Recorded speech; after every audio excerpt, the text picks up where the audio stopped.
Okay, this is a new machine or a slight modification. One of the things we do a lot is build custom machines, and you'll see that this unit has no tank underneath it.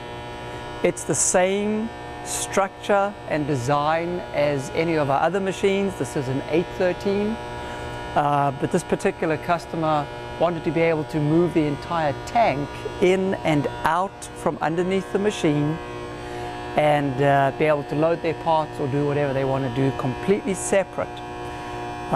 As a result, we do build a system. There are two of these right behind each other going to this customer, where the side beams are actually mounted on its own support right off the floor. Let's have a look and I'll show you. Okay, so what we've got is the side beam, which is exactly the same. It's just a standard side beam that would fit on any machine, but instead of being supported off the side of the tank and the legs that go down in normal 813, we have a tubular section, a heavy-duty tubular section, weld-on plate, weld-on supports here.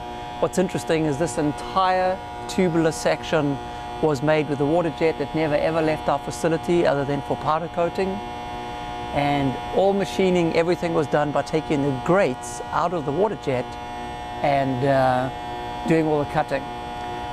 We are then able to replace whatever support system was underneath here with that tubular section. It'll be shipped as one piece.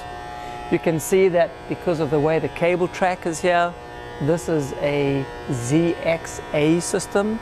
It's ready for 5-axis cutting, and all that'll happen is when this unit is upgraded to full 5-axis or to the X series controller, we'll just run the new cables right through the cable track. What's of particular interest is the way that the plumbing is done, and let's have a look at that. This particular unit, not only does it not have a tank here, but the requirement was to be able to drive 15 cutting heads. For that you need one hang of a lot of water.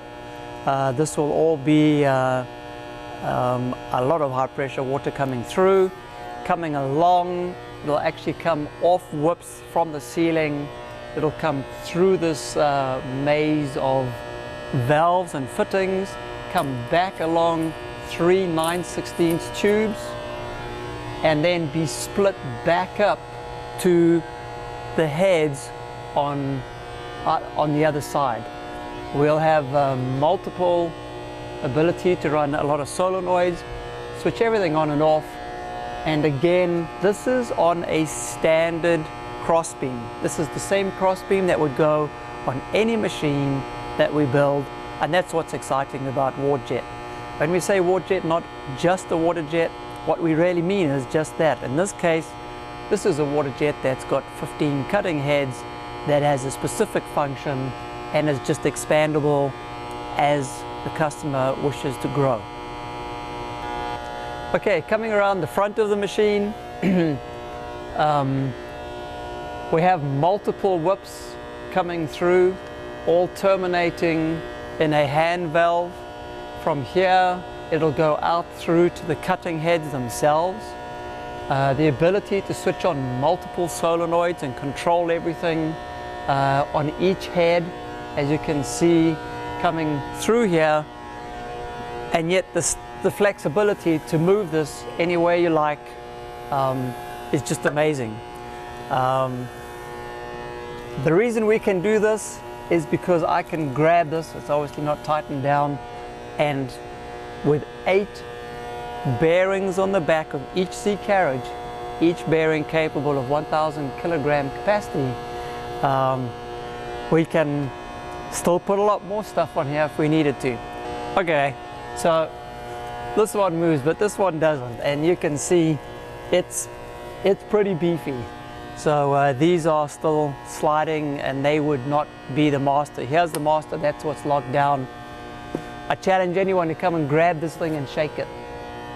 So we're excited about this. We're excited about the ability to add more carriages, add more heads, have flexibility, grow machines, and this is what WaterJet's all about, not just a water jet.